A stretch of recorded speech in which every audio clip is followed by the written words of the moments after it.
The dust from the cattle drive still clung to Gabriella Harmon's skirts as she stood at the clothesline, watching a hawk circle lazily in the vast Texas sky. Her fingers trembled as she reached for another of his shirts, the fabric worn thin from years of hard work. Blood stained the collar, not his, thank God, but from the steer that had charged him yesterday. As she rubbed at the spot with lye soap, she wondered for the 100th time what had possessed her to follow this man to the edge of civilization. The year was 1875, and the Texas frontier was no place for a woman alone. Yet here she was, 3 months after burying her father, tending to the home of a man she barely knew. "That's the last of them," she murmured to herself, pinning the freshly washed shirt to the line. The wind caught it immediately, making it dance like a ghost against the endless blue horizon. "You've got a gentle touch with those," came a deep voice behind her. Gabriella spun around, her heart leaping into her throat. Zachary Morgan stood at the corner of the small house, his tall frame casting a long shadow across the hard, packed earth. His eyes, the color of faded denim, watched her with an expression she couldn't quite read. "Mr. Morgan," she said, forcing herself to remain composed. "I didn't hear you ride up." "Storm's getting good at soft footing," he replied, nodding toward his black stallion grazing nearby. He removed his hat, revealing hair the color of sun-bleached wheat. "You didn't have to wash those today. It's your day off." Gabriella shrugged, suddenly self-conscious of her wind-tangled hair and the dust on her cheeks. "I had nothing else to do." That wasn't entirely true. She had plenty to do mending, baking, scrubbing the endless dust from every surface in the small ranch house, but those were obligations. The washing was something she chose to do, something that gave her hands purpose while her mind wandered. Zachary crossed to where she stood, his spurs making soft, chinking sounds in the dirt. He looked up at the line of drying clothes, then back at her. "Been meaning to thank you proper," he said, his voice low, "for all you've done around here. It's what you're paying me for, Mr. Morgan." "Zach," he corrected her, not for the first time, "and I'm paying you to cook and clean, not to." He gestured vaguely at the washing. "Not to make everything so." "So what?" she asked when he didn't continue. He looked around at the small ranch house with its fresh curtains in the windows, the swept porch, the patch of wildflowers she'd transplanted near the steps. Then his eyes returned to hers. "You've made this house feel like home," he said simply. The words hung in the air between them, weighted with something Gabriella wasn't ready to acknowledge. She looked away, focusing on the distant mountains rather than the intensity in his gaze. "It's nothing," she said, "just small touches." "It's everything," he countered, "and I'm grateful." Before she could respond, he turned and walked toward the barn, leaving her with her heart beating like a startled rabbit's. She watched him go. This man who had saved her from destitution when her father's debts had threatened to leave her homeless. Zachary Morgan was not what anyone would call a typical rancher. At 32, he had already made a name for himself in Willow Creek. Some said he'd killed men back east before coming to Texas. Others claimed he'd been a lawman. All Gabriella knew for certain was that he was fair, quiet, and kept mostly to himself, until 3 months ago when he'd offered her a position as his housekeeper after her father's funeral. It was scandalous, of course, an unmarried woman living under the same roof as a bachelor. But Zach had been clear about the arrangement. She would have her own room with a lock on the door, and he would treat her with respect. So far, he had kept his word. And if sometimes she caught him watching her with something more than an employer's interest, well, she pretended not to notice. Gabriella finished hanging the laundry and headed inside to start dinner. The small house was tidy now, though it had been a disaster when she'd first arrived, typical of a man living alone. She'd spent weeks scrubbing years of grime from the floors and windows, airing out musty bedding, and organizing the chaotic kitchen. She was chopping vegetables when Zach came in through the back door.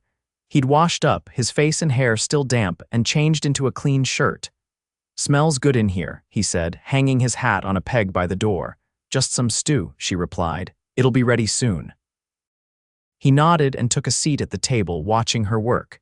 She could feel his eyes on her back as she moved around the kitchen. "Had a letter from Sawyer today," he said after a while. Trains coming through next month means we can finally get a decent price for the cattle.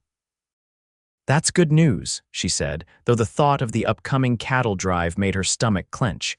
2 weeks without him in the house. 2 weeks of worrying whether he'd come back at all. Thought maybe we could ride into town tomorrow, he continued. Need some supplies and Mrs. Blackwell's been asking after you. Gabriella smiled at the mention of the shopkeeper's wife who had taken her under her wing. I'd like that. Good. He drummed his fingers on the table, a sure sign he had more to say.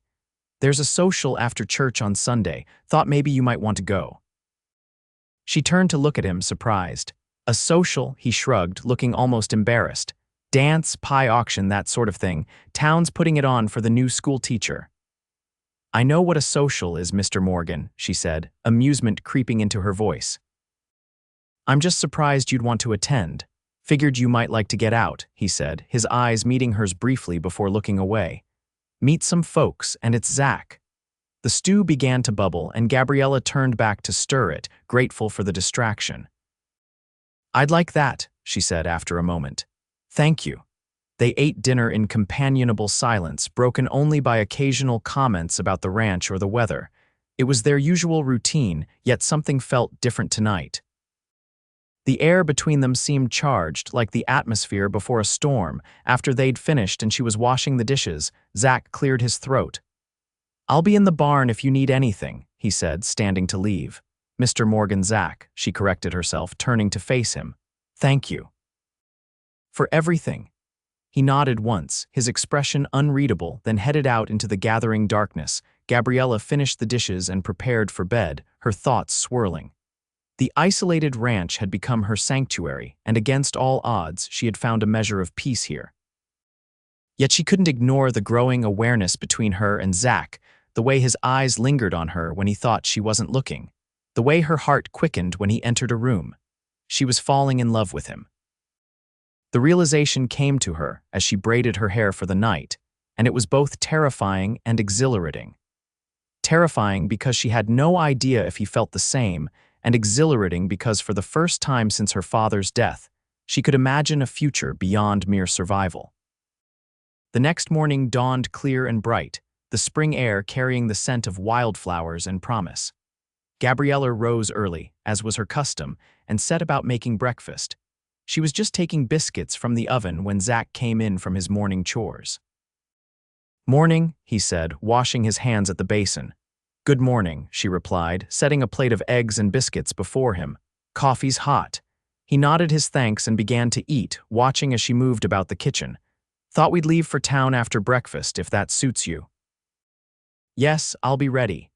She poured herself a cup of coffee and sat across from him. Is there anything special you need in town? New boots, maybe, some fence wire. He took a sip of coffee. Was thinking you might want some fabric or such, for a dress maybe, for the social. She looked up, surprised by his thoughtfulness. That would be nice. They rode into Willow Creek together. Gabriella perched side saddle on a gentle mare Zach had purchased for her use.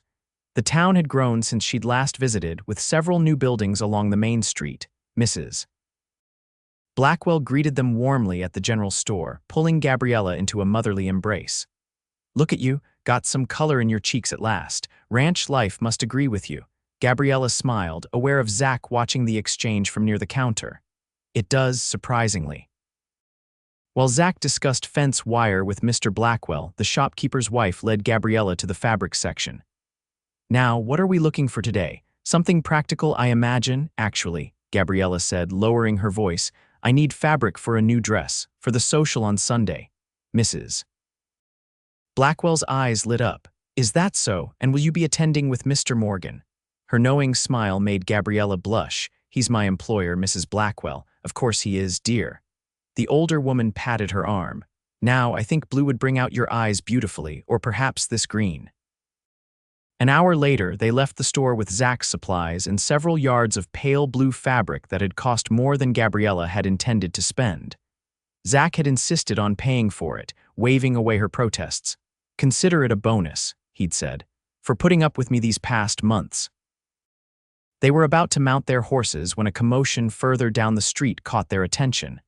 A group of men had gathered outside the saloon, their voices raised in anger. Zach frowned. Stay here, he told Gabriella, handing her the reins to both horses. She watched as he strode toward the group, his hand resting casually near his holstered pistol. Even from a distance, she could see how the men straightened as he approached, their postures becoming less aggressive. Mrs. Blackwell appeared at her side. "That's Jeb Fletcher and his boys," she said, nodding toward the group. "Been causing trouble since they rode in yesterday." "What kind of trouble?" Gabriella asked, her eyes never leaving Zach as he spoke with the men. "The usual. Drinking, fighting. Jeb's got a mean streak when he's in his cups." Mrs. Blackwell frowned. "Your Mr. Morgan seems to be handling them, though." "He's not my Mr. Morgan," Gabriella murmured, but her protest lacked conviction. After a few minutes, the group dispersed, with the men grudgingly mounting their horses and riding out of town. Zach watched them go before returning to Gabriella. "Everything all right?" she asked as he took Storm's reins from her. For now, his jaw was tight. "Those are Fletcher's hired guns, been pushing boundaries with the smaller ranchers north of here. Will there be trouble?" He helped her mount before swinging up onto his own horse. "Not today, but they'll be back." They rode out of town in silence, each lost in thought. The wide, open spaces of the range stretched before them, dotted with cattle and the occasional mesquite tree. It was a harsh, beautiful land, and Gabriella had come to love it almost as much as she was coming to love the man riding beside her. "Thank you for the fabric," she said after a while. "It was very generous." He glanced at her, a half-smile playing at his lips. "Figured every woman needs a pretty dress now and then. Even a housekeeper, especially a housekeeper," he replied, his tone lighter now. "One who works harder than anyone I've ever known." The compliment warmed her, and she ducked her head to hide her pleasure. "It's not so difficult." "I enjoy making things nice." "You do more than that, Gabriella." He rarely used her name, and the sound of it in his deep voice sent a shiver through her. "You've brought life back to that old house, and to me, if I'm being honest." She looked at him then, really looked at him, and saw something in his eyes that made her breath catch. But before she could respond, he urged his horse ahead, ending the moment. They reached the ranch by mid-afternoon, and Zach helped her down from her horse, his hands lingering at her waist a moment longer than necessary. "Got some work to do with the new calves," he said. "Won't be in for dinner." She nodded, trying not to show her disappointment. "I'll leave a plate for you." He touched the brim of his hat and led both horses toward the barn, leaving her to carry her purchases into the house. Gabriella spent the rest of the day and much of the evening working on her new dress, cutting and stitching by lamplight long after darkness had fallen. She was so engrossed in her work that she didn't hear Zach come in until he spoke from the doorway. "You should be resting, not sewing." She looked up, startled. He leaned against the doorframe, his tall frame silhouetted by the light from the kitchen behind him.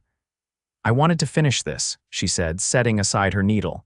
"Did you eat?" "Found the plate you left, thank you." He stepped into the room, his eyes falling on the half-finished dress spread across her lap. "Blue, it suits you." Mrs. Blackwell thought so too. She began gathering up her sewing things, suddenly self-conscious under his gaze. He moved closer, reaching out to touch the fabric with a gentleness that belied his calloused hands.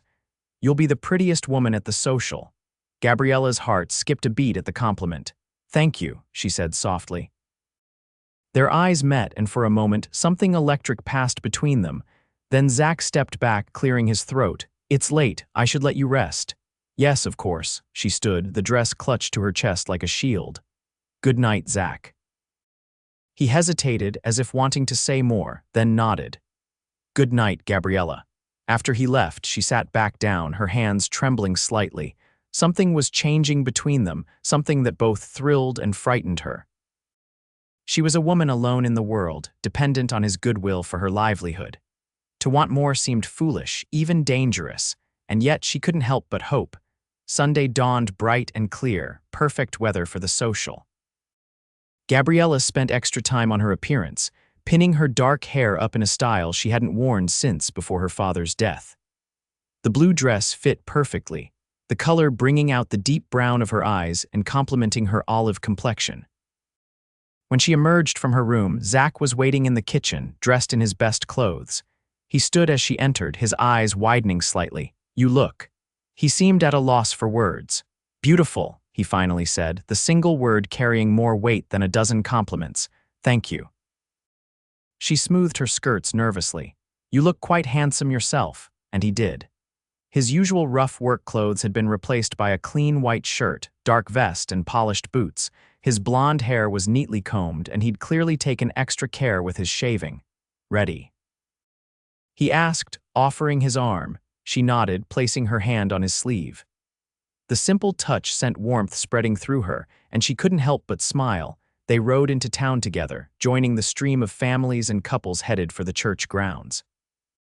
Tables had been set up under the trees, laden with food and decorated with spring flowers. A group of musicians was tuning up near a cleared area for dancing. Mrs. Blackwell spotted them immediately and hurried over. Gabriella, you look absolutely lovely. That color is perfect on you. She turned to Zach with a knowing smile. Mr. Morgan, you clean up rather well yourself. Zach tipped his hat to her. Mrs. Blackwell.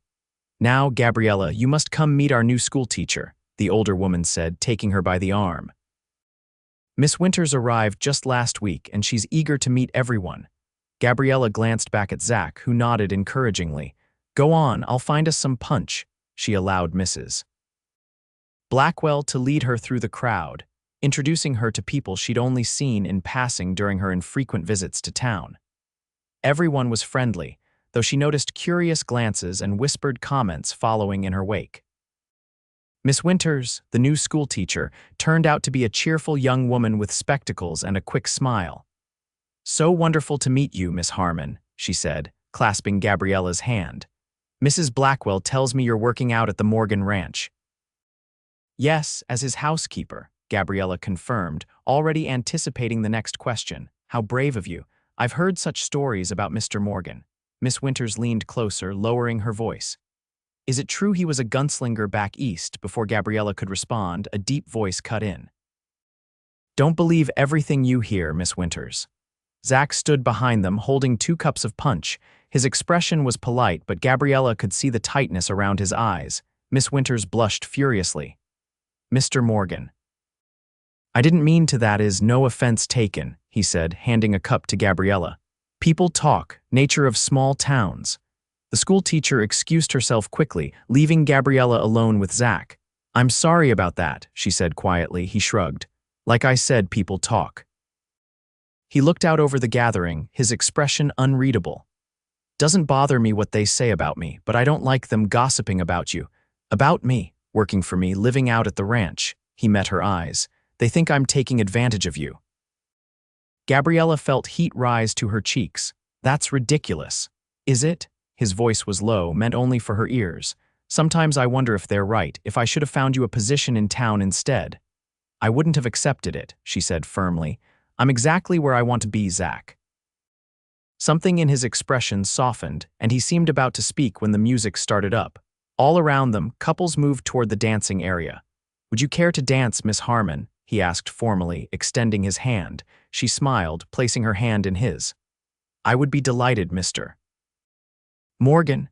He led her to the edge of the dancing area and pulled her into his arms with surprising grace. For a man who spent most of his time on horseback or working with cattle, he moved with confidence through the steps of the waltz. You dance well, she said, looking up at him. Had lessons as a boy, mother insisted. A shadow crossed his face at the mention of his family, and Gabriella realized how little she knew of his past. You never speak of your family, she said carefully. He was silent for a moment, guiding her through a turn before responding. Not much to tell. Father was a banker in Boston, expected me to follow in his footsteps. But you came west instead, had a disagreement about my future. His tone suggested there was more to the story, but he didn't elaborate. What about you? You've never spoken much about your life before Willow Creek, Gabriella sighed. There's not much to tell there either. My mother died when I was young. Father was a doctor, but he had a weakness for gambling. We moved often, always one step ahead of his debts. Until Willow Creek. Until Willow Creek, she agreed. He thought a fresh start would help him break the habit. Instead, he found new card games and new debts. Zach finished for her, his arm tightening slightly around her waist. I'm sorry, Gabriella. He wasn't a bad man, she said defensively. Just weak in some ways, he loved me in his fashion. I'm sure he did. The music slowed, and Zach's steps matched the pace. Anyone would. The simple statement, spoken so matter-of-factly, stole her breath. She looked up at him, searching his face for any sign that he was merely being kind, but his eyes held something deeper, something that made her heart race. The music ended, and they stood for a moment, still in each other's arms, until the sound of applause broke the spell. Zach stepped back, his hand lingering on hers. "Thank you for the dance," he said formally. Before she could respond, a commotion near the church drew their attention. A group of men had arrived on horseback, their loud voices and unsteady movements suggesting they'd been drinking.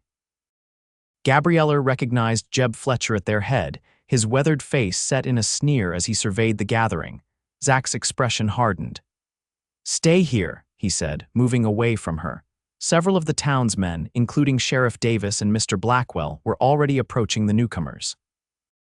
Gabriella watched anxiously as Zach joined them, his stance casual but alert.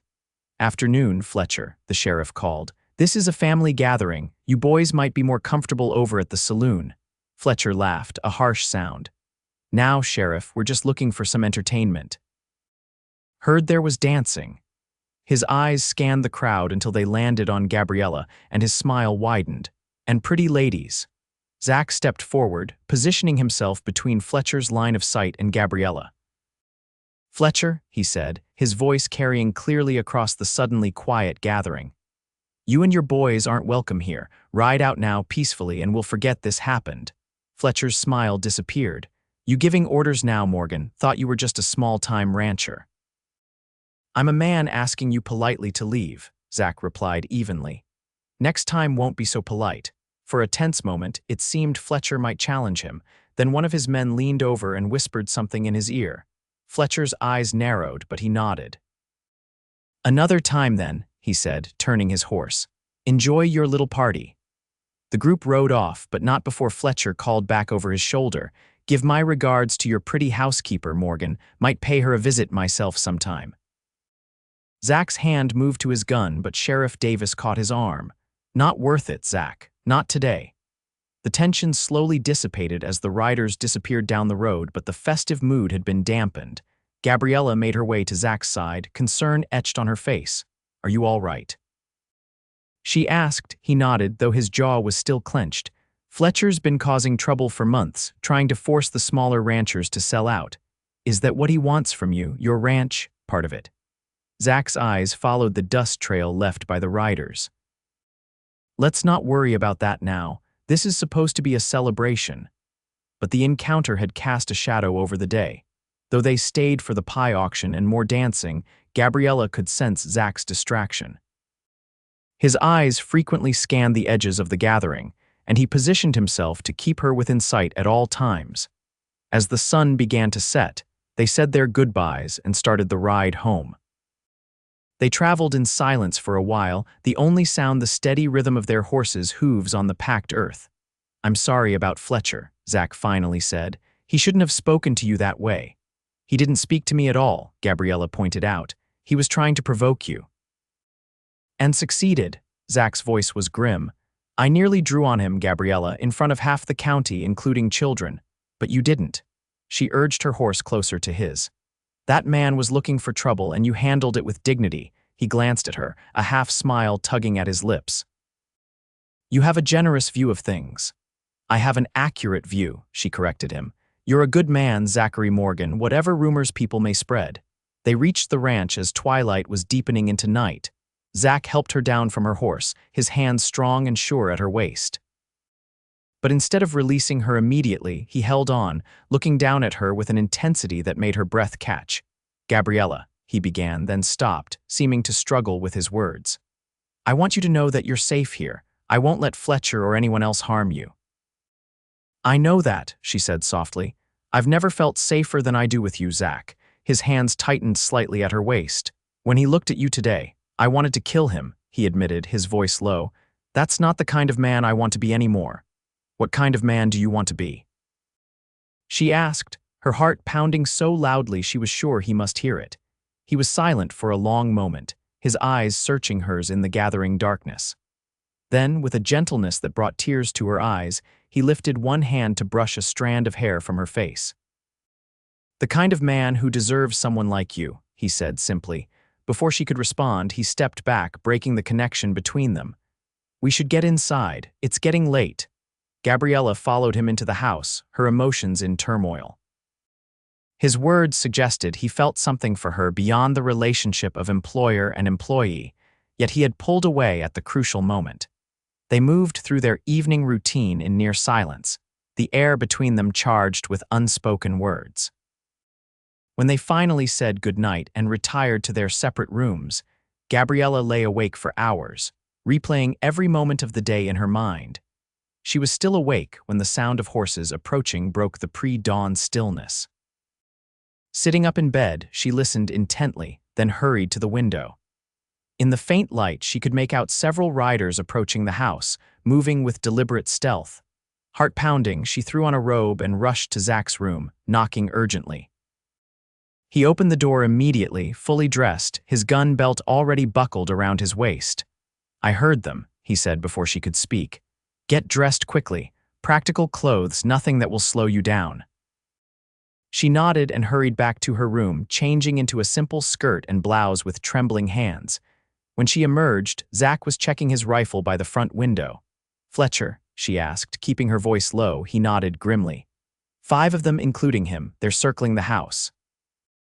"What do they want?" "To send a message, most likely." He glanced at her, his expression softening slightly. "Don't worry, the house is solid and I've been expecting something like this." Before she could question him further, a voice called from outside. "Morgan, come on out and talk." Zach moved to the door, positioning himself to the side of it. "What do you want, Fletcher?" he called back.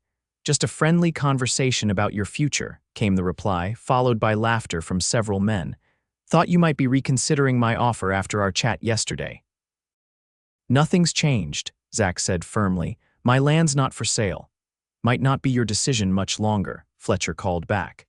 "Accidents happen, Morgan, especially out here where a man might lie hurt for days before anyone finds him." Gabriella gasped softly and Zach's jaw tightened. "Is that a threat, Fletcher? Call it friendly advice." There was a pause then. "Of course, there's the matter of your housekeeper to consider. Pretty woman like that, all alone if something were to happen to you." Zach's hand tightened on his rifle, and for a moment, Gabriella thought he might throw open the door and confront the men directly. Instead, he took a deep breath, visibly controlling his anger. "Last chance to ride away, Fletcher," he called. "Sheriff Davis knows you've been threatening the smaller ranchers. Push this any further and you'll have more trouble than you bargained for." There was a long silence, then the sound of low voices conferring outside. Finally, Fletcher spoke again. "We'll be back, Morgan. Think about my offer." $20 an acre is generous for scrub land like yours." Hoofbeats signaled their departure, but Zach remained tense, watching through the window until the riders were well away from the house. Only then did he turn to Gabriella, his expression grim. "Pack a bag," he said. "Essentials only." "We're leaving," she repeated, stunned. "Where are we going?" "Town for now. I'm not risking your safety out here." He moved efficiently around the room, gathering ammunition and supplies. "Fletcher's not bluffing. He'll be back, and next time he won't just talk." "But this is your home," she protested. "You can't just abandon it." "The house is just a building," he said firmly. "What matters is keeping you safe." The intensity in his voice silenced her protests. She nodded and went to her room to pack, her mind racing. Within half an hour, they were mounted and riding toward town, the rising sun casting long shadows across the land. They reached Willow Creek as the town was beginning to stir.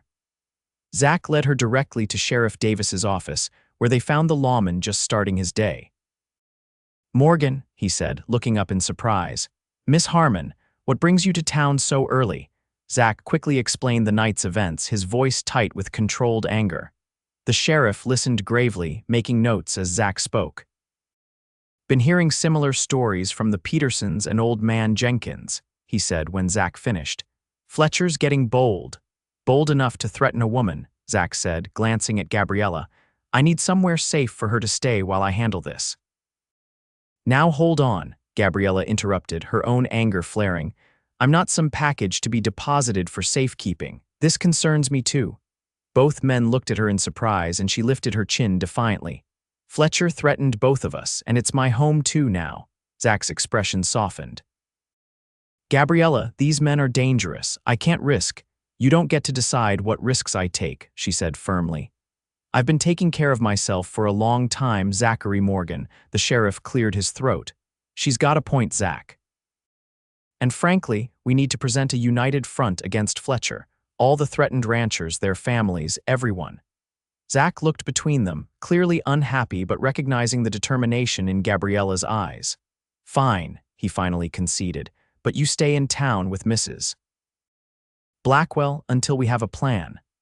Actually, the sheriff interjected, I was thinking we might use your ranch as a gathering point. It's centrally located and Fletcher's already shown his hand there. You want to use my place as bait? Zach asked incredulously. I want to use it as a rallying point, Sheriff Davis corrected. Get the Peterson boys, Jenkins, the Wilsons, all the ranchers Fletcher's been pushing to stand together. Show him we won't be intimidated one by one. Gabriella watched as Zach considered the idea, his initial resistance gradually giving way to thoughtful planning. It could work, he admitted, but I still want Gabriella somewhere safe. I'll be safest with you, she said quietly, placing her hand on his arm. Please, Zach, don't send me away. He looked down at her, conflict clear in his eyes. If anything happened to you. Nothing will, she assured him. Not with you and half the county's ranchers standing guard. The sheriff nodded approvingly. The lady's got spirit, Morgan, and will need every hand and every pair of eyes. Finally, Zach nodded, though his expression remained troubled. All right, but you follow my instructions to the letter, Gabriella. No risks, no heroics. I promise, she agreed, relief flooding through her. The thought of being separated from him, especially now, was unbearable. They spent the rest of the morning with Sheriff Davis, sending messages to the other threatened ranchers and developing a plan. By noon, they had commitments from 6 families to gather at the Morgan Ranch the following day. We should head back, Zach said as they left the sheriff's office. Need to prepare for tomorrow. Gabriella nodded but paused as they passed the general store. Wait, I need to get something. Inside, she quickly gathered supplies, coffee, sugar, flour, and other essentials for feeding a large group. Mrs. Blackwell helped, adding items she thought might be needed. Heard about Fletcher's visit last night, the older woman said quietly as she wrapped a pound of coffee. Nasty business. Yes, Gabriella agreed, glancing toward the front of the store where Zach stood, watching the street. But we're going to stand against him. Mrs. Blackwell smiled approvingly. Good for you, dear, and good for Mr. Morgan too, I'd say. She leaned closer, lowering her voice. He's a different man since you came along, softer around the edges. Gabriella felt a blush rising to her cheeks. I'm his housekeeper. Of course you are, dear, Mrs. Blackwell said with a knowing smile. Just as I was just Mr. Blackwell's shop assistant when we met. Now look at us, 30 years married. Before Gabriella could respond, Zach approached, his expression tense. We should go. Fletcher and his men are at the saloon. They gathered their purchases quickly and made their way to their horses. As they mounted, Gabriella noticed Fletcher and 2 of his men watching from the saloon porch. Fletcher raised his glass in a mocking toast, his eyes never leaving Zach. The ride back to the ranch was tense, with Zach constantly scanning their surroundings and keeping Gabriella close at his side. They arrived without incident, but Zach insisted on checking the house and outbuildings before allowing her inside. All clear, he said when he returned, though his hand remained near his holstered gun. But I want you to stay inside while I check the perimeter. Zach, she said, catching his arm as he turned to leave. Be careful. His expression softened, and for a moment he covered her hand with his own. Always am. While he patrolled the property, Gabriella busied herself preparing for the next day's gathering. She baked bread, started a large pot of stew, and made sure there would be plenty of coffee. The work kept her hands busy, but her mind continued to race with worry. By the time Zach returned, the sun was beginning to set. He looked tired but alert, his rifle still in hand as he entered the kitchen. Everything secure? She asked, setting a plate of food before him. He nodded, setting the rifle within easy reach before sitting down. For now. They won't try anything tonight, not with the sheriff alerted. But tomorrow, Tomorrow we make our stand. He ate quickly, his eyes occasionally moving to the windows as darkness fell. I've set up some precautions. Tripwires, noisemakers will have warning if anyone approaches. Gabriella sat across from him, her own food untouched. Why is this happening, Zach? What does Fletcher really want? He sighed, pushing his empty plate away. Water rights, mostly. My land sits on a key watershed that feeds half the surrounding ranches. Control that, and you control who survives the dry season. And he's willing to threaten and intimidate for that. Men have done worse for less, Zach said grimly. Fletcher's land hungry, and he's got backers with deep pockets. Probably some railroad interest thinking ahead to when this area develops further. She reached across the table, impulsively taking his hand. We won't let him win. He looked at their joined hands, then up at her face, his expression softening. No, we won't. He hesitated, then added quietly, Gabriella, if tomorrow goes badly, it won't, she interrupted firmly. If it does, he continued, his fingers tightening around hers, I want you to know that these past months having you here, it's been the best time of my life. Her heart swelled at his words, and she found herself blinking back tears. For me too, she admitted. They sat in silence for a moment, the connection between them deepening in the quiet kitchen. Then Zach gently released her hand and stood. You should rest, he said. Tomorrow will be a long day. What about you? I'll keep watch for a while. He picked up his rifle. Don't worry, I'll get some sleep later. She wanted to protest, to insist he rest too, but the determination in his eyes told her it would be futile. Instead, she nodded and rose as well. Wake me if you need me, she said. For anything. His eyes held hers for a long moment. I will, he promised. Gabriella retired to her room but found sleep elusive. Every sound from outside made her tense, straining to hear if it might be approaching riders. Eventually, she rose and put on her robe, padding quietly to the kitchen. Zach sat by the window, his rifle across his lap, his profile outlined by the faint moonlight. He turned at her approach, his hand automatically tightening on the weapon before he recognized her. Can't sleep. He asked softly. She shook her head. Too much on my mind, he nodded in understanding. Come sit with me then. No sense both of us being alone with our thoughts. She settled into the chair beside him, drawing her robe more tightly around her against the night chill. They sat in companionable silence for a while, the only sounds the occasional hoot of an owl or the distant howl of a coyote. Tell me about Boston, she said after a time. What was it like growing up there? A faint smile touched his lips. Different, crowded, noisy. Always someone telling you what to do, how to behave. He glanced at her. Would have bored you to tears. I don't know, she mused. I've never seen a big city. Sometimes I wonder what it would be like. You're not missing much, he assured her. Out here a person can breathe. Can be themselves. Is that why you left? To be yourself?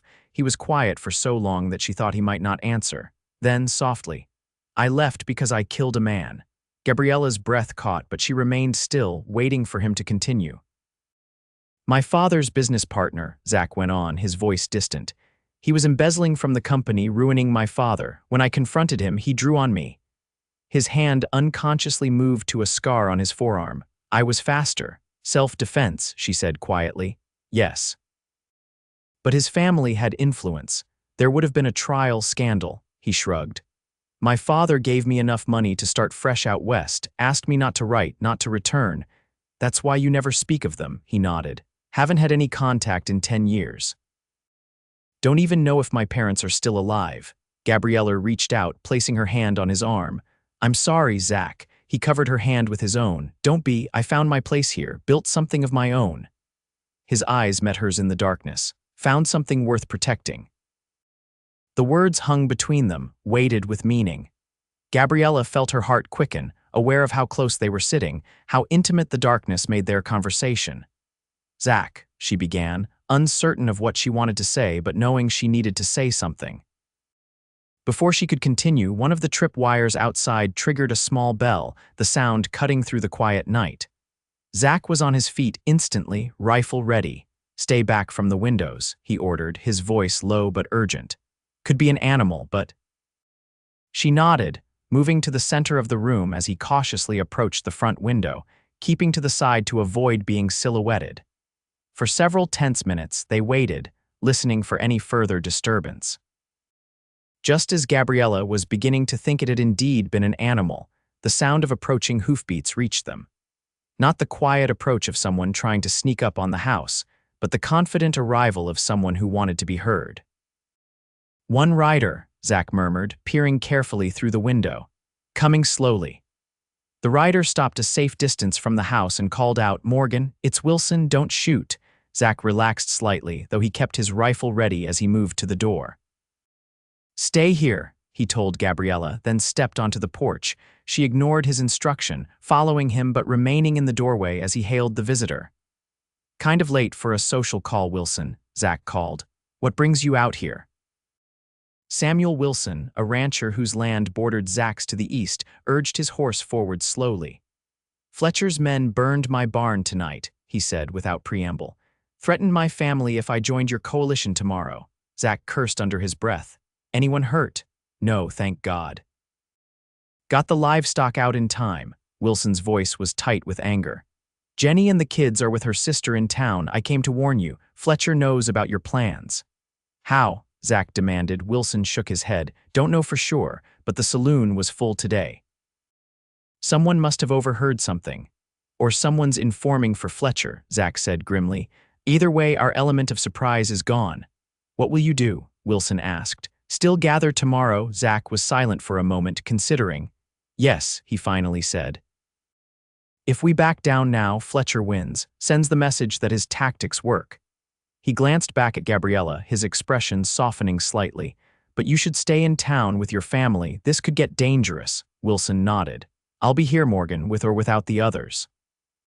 He tipped his hat to Gabriella. "Madam."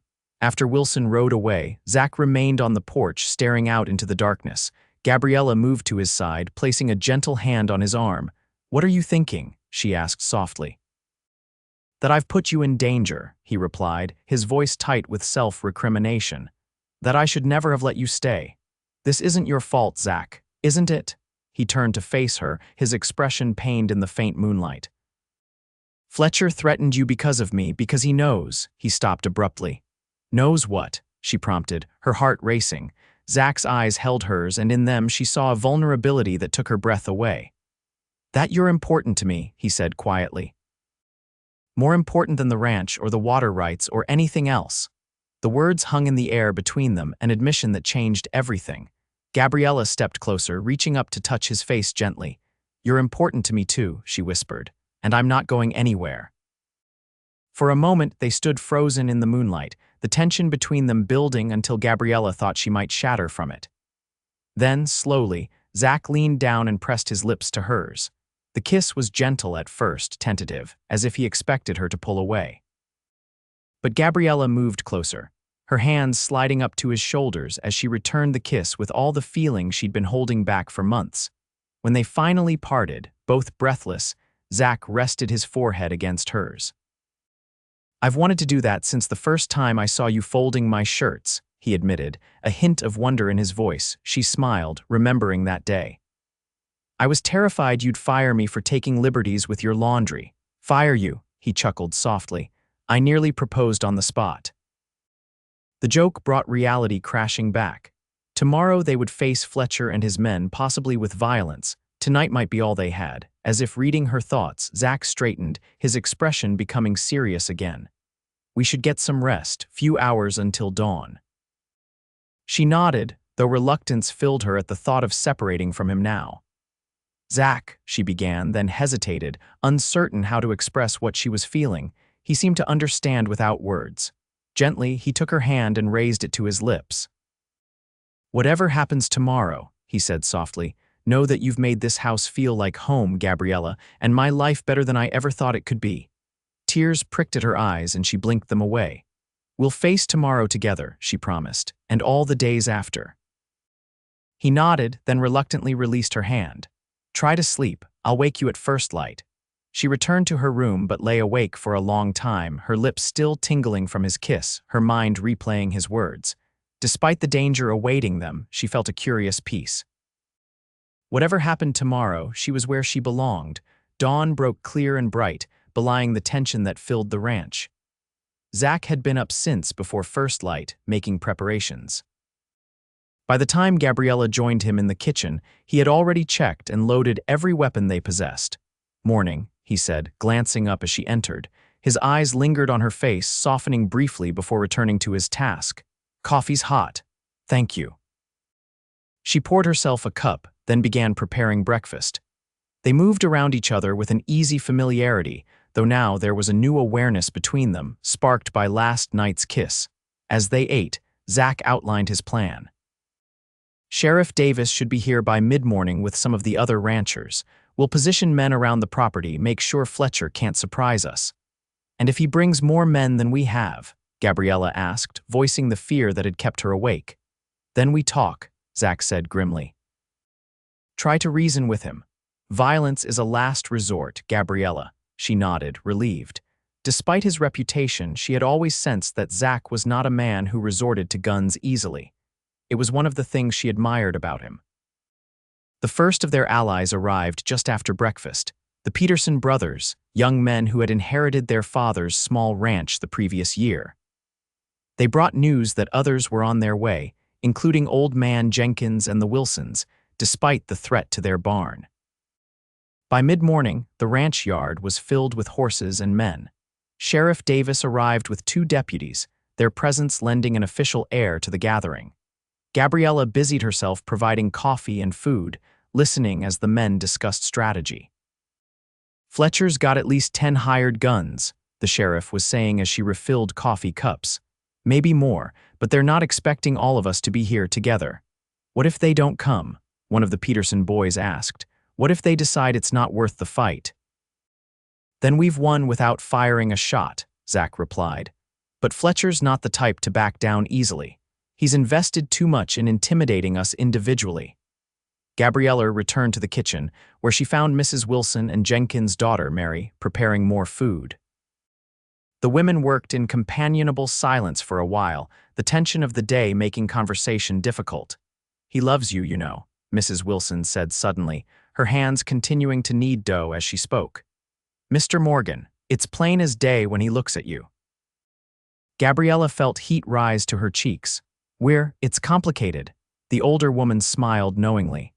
"Love usually is, especially out here, but don't let fear hold you back, dear. Life's too short and too precious for that." Before Gabriella could respond, a shout from outside drew their attention. "Riders coming, at least a dozen." The women exchanged glances, then hurried to join the men outside. Zach was already organizing their defenders, positioning men behind the corral, the water trough, and other makeshift barriers. "Get back inside," he told Gabriella when he saw her. "All of you women." "No," she said firmly, "we're part of this too." His jaw tightened, but before he could argue, Sheriff Davis intervened. "She's right, Zach. We need every pair of eyes and hands. Besides, Fletcher's less likely to start shooting if he sees women present." Reluctantly, Zach nodded. "Stay by the house," he instructed her. "If shooting starts, get inside immediately." She agreed, taking up a position on the porch with Mrs. Wilson and Mary. From there, they had a clear view of the approaching riders, now visible as a cloud of dust on the horizon. The waiting was the hardest part. Gabriella's heart pounded as the riders drew closer, close enough now to make out Fletcher at their head. Beside her, Mrs. Wilson murmured a prayer under her breath. Fletcher and his men halted just beyond the ranch yard, surveying the gathered defenders with obvious surprise. For a long moment, no one spoke. Then Fletcher urged his horse forward, stopping at a respectful distance from where Zach and Sheriff Davis stood. "Quite a welcome committee, Morgan," he called, his voice carrying easily across the yard. "Didn't realize I was so popular." "This isn't a social call, Fletcher," Sheriff Davis replied before Zach could speak. "These folks have gathered to make it clear they won't be intimidated. Not by barn burnings, not by threats, not by any of your tactics." Fletcher's smile didn't reach his eyes. "Now, Sheriff, those are serious accusations. You got any proof I was involved in any wrongdoing?" "We all know what you're doing, Fletcher," Zach said, stepping forward. "It stops today. Either you deal fairly with your neighbors or you don't deal with us at all." Fletcher's gaze shifted to Zach, hardening. Bold words from a man outnumbered, Morgan. His eyes moved past Zach to where Gabriella stood on the porch, and with so much to lose. Zach's hand moved to his gun, but Sheriff Davis placed a restraining hand on his arm. "That sounds like a threat, Fletcher," the lawman said evenly. "And threatening a citizen in front of the county sheriff isn't wise." "Just making conversation," Fletcher replied, though his smile had vanished. He looked around at the gathered ranchers, assessment in his gaze. "Seems to me you folks are making a mistake. I'm offering fair prices for land that's barely productive. You should be thanking me." "Fair prices?" Sam Wilson stepped forward, his normally mild face flushed with anger. "You offered me half what my land's worth, then burned my barn when I refused." Murmurs of agreement rose from the other ranchers, and Fletcher's men shifted uneasily in their saddles. "Careful with your accusations, Wilson," Fletcher warned. "I was in the saloon all last night, plenty of witnesses." "Your men weren't," Sheriff Davis pointed out. "And they take their orders from you." The tension in the air was palpable now, with both sides on edge. Gabriella watched anxiously as Zach stood his ground, his posture seemingly relaxed but ready to move in an instant. "Let's cut to the chase," Fletcher said after a moment.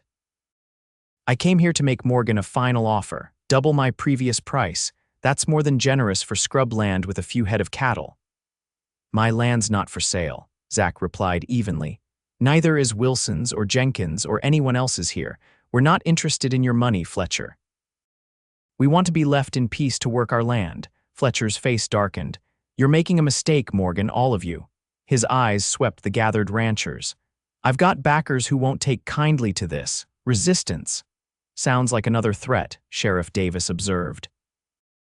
"Maybe we should continue this conversation in my office, Fletcher, where I can ask more formal questions about these backers of yours." For a tense moment, it seemed Fletcher might refuse, might even order his men to attack despite being outnumbered. Then abruptly he laughed a harsh, humorless sound. "Another time, perhaps, Sheriff," he turned his horse. "This isn't over, Morgan, not by a long shot." With that, he signaled to his men and they rode away, leaving a cloud of dust in their wake. No one spoke until they were well out of sight. Then a collective sigh of relief passed through the gathered defenders. "That went better than expected," Sheriff Davis said, holstering his pistol. "But Fletcher's right about one thing, this isn't over." "What now?" Sam Wilson asked, looking from the sheriff to Zach. "Now we stay vigilant," Zach replied. "Fletcher will try again, maybe pick us off individually. We need to stick together, watch each other's backs." The men nodded in agreement, and plans were made for regular patrols, a system of signals if anyone needed help. As the discussion continued, Gabriella slipped back into the house to prepare food for their unexpected guests. She was setting out plates when Zach joined her in the kitchen, his expression still tense but his eyes softening as they fell on her. "You all right?" he asked quietly. She nodded. "Just glad no one was hurt." She hesitated, then added, "Fletcher won't give up easily, will he?" "No." Zach moved closer, lowering his voice so only she could hear. "Which is why I want you to stay in town for a while with Mrs. Blackwell, just until things settle down." "Zach, please, Gabriella." His hand found hers, squeezing gently. "I can't focus on Fletcher if I'm worried about you." She wanted to protest, to insist on staying by his side, but the genuine concern in his eyes made her reconsider. "For a few days," she conceded, "but I'm coming back, Zach. This is my home now, too." Relief flashed across his face, followed by something deeper, more tender. "Yes," he agreed softly. "It is." They served the gathered ranchers and their families, the meal taking on a celebratory air as tension gave way to camaraderie. Plans were made, agreements reached, and by late afternoon, most had departed for their own ranches, leaving Zach, Gabriella, and Sheriff Davis. "I'll escort Miss Harmon to town," the sheriff offered as he prepared to leave. "Make sure she gets settled at Mrs. Blackwell's." Zach nodded gratefully. "Thank you, Sheriff." When the lawman stepped outside to ready his horse, Zach turned to Gabriella, his expression serious. "I don't like being separated from you," he admitted. "Especially now, but it's safer this way just for a little while." "I understand," she said, though the thought of leaving him alone at the ranch made her heart ache. "Promise me you'll be careful." "I promise." He hesitated, then pulled her into his arms, holding her tightly against his chest. "This will be over soon," he murmured into her hair. "And then we can talk about Everything? She nodded against his shoulder, savoring the feel of his strong arms around her. I'll hold you to that. When they finally parted, his hands lingered at her waist. I'll come for you in a few days, he promised. Sooner if things settle down. I'll be waiting. She reached up to touch his face gently. Be safe, Zach. His only response was to lean down and kiss her, briefly but with a tenderness that brought tears to her eyes. Then, reluctantly, he released her and helped her gather her things for the trip to town. The ride to Willow Creek was quiet, with Sheriff Davis respectfully giving Gabriella space with her thoughts. Mrs. Blackwell welcomed her warmly, setting her up in a comfortable room above the store. Mr. Morgan did the right thing, sending you to town, the older woman said as she helped Gabriella unpack. Fletcher's not one to give up easily, and he fights dirty. I know, Gabriella sighed, but I hate leaving Zach alone out there. Mrs. Blackwell patted her hand. He's a capable man. And he'll be more focused knowing you're safe. The days that followed were some of the longest of Gabriella's life. She helped in the store, attended church, and tried to keep busy, but her thoughts were constantly with Zach. News trickled in from the outlying ranches. No further incidents, but Fletcher and his men had been seen riding the boundaries, watching, on the fourth day, as Gabriella was arranging a display of fabrics. The store's bell jingled. She looked up to see Zach standing in the doorway, his tall frame silhouetted against the bright sunlight outside. Zach, she rushed to him, propriety forgotten as she threw her arms around him. I've been so worried. He held her tightly, his face buried in her hair for a moment before he pulled back to look at her. I missed you, he said simply. Mrs. Blackwell appeared from the back room, smiling broadly at the reunion. Mr. Morgan, we've been expecting you. Come, sit down. You must be tired from the ride.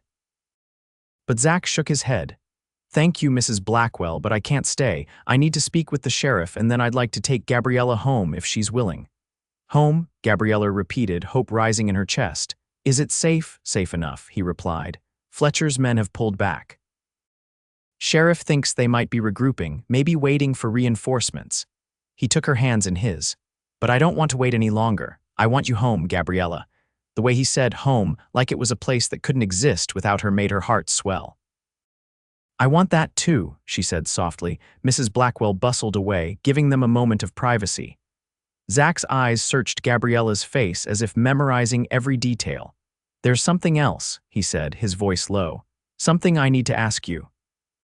Before he could continue, the store's bell jingled again and Sheriff Davis entered, his expression grim. Morgan, glad I found you. We need to talk. Zach's face tightened, but he nodded. What's happened? Fletcher's gone, the sheriff said without preamble. Packed up and left town last night with all his men. Left, Zach repeated, clearly surprised. Just like that, Sheriff Davis shook his head. Not just like that. Got a telegram this morning from the marshal's office in Austin. Seems Fletcher's backers have pulled their support. Something about illegal land grabbing and threats against legitimate landowners. Gabriella gasped. Someone reported him. Several someones from the sound of it. The sheriff smiled slightly. Including a certain banker in Boston who didn't appreciate his investment being used for criminal activities.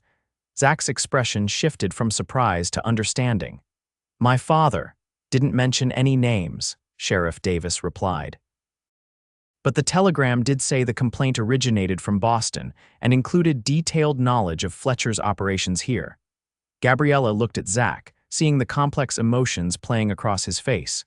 Your family, she said softly. They must still care. Seems that way, he agreed, his voice rough with feeling. All these years.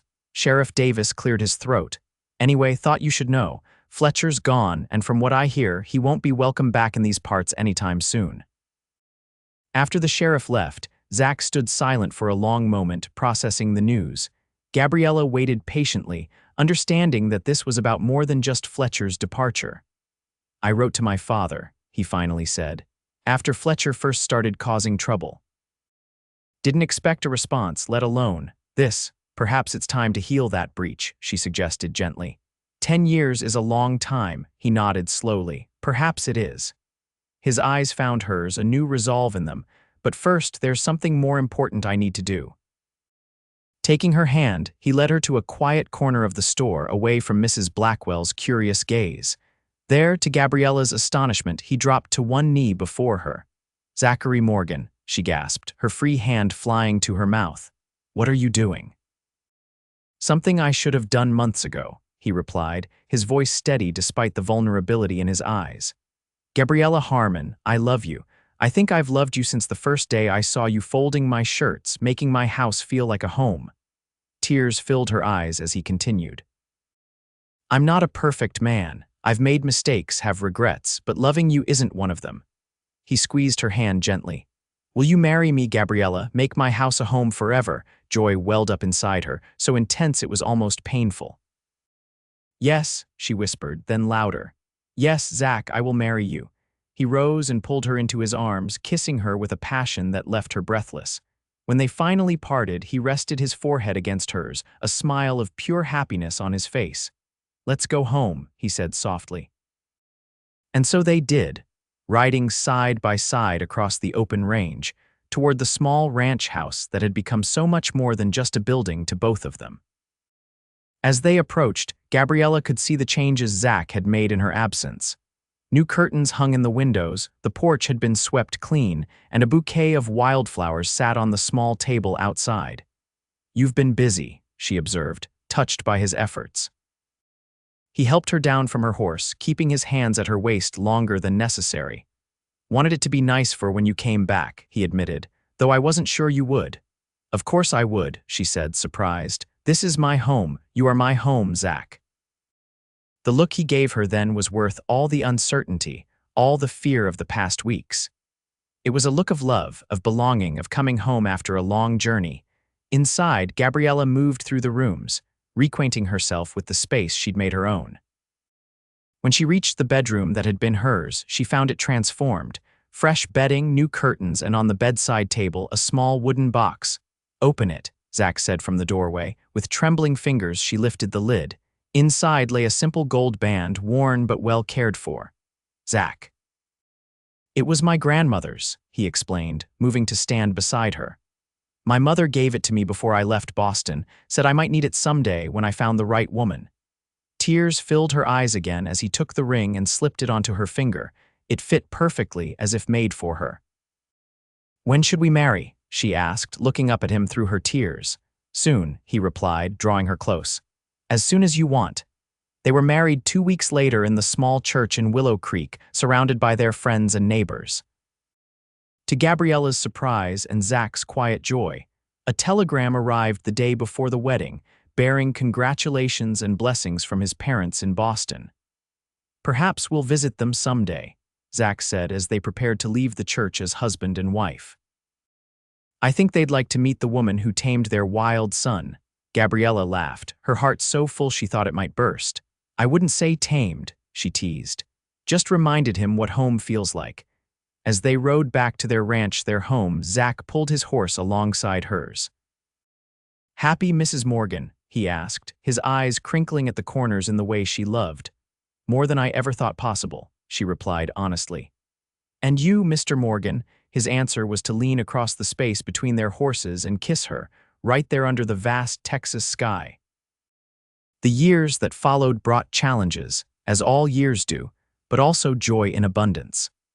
The small ranch prospered under their joint care, expanding as they acquired neighboring land when Old Man Jenkins decided to retire to town.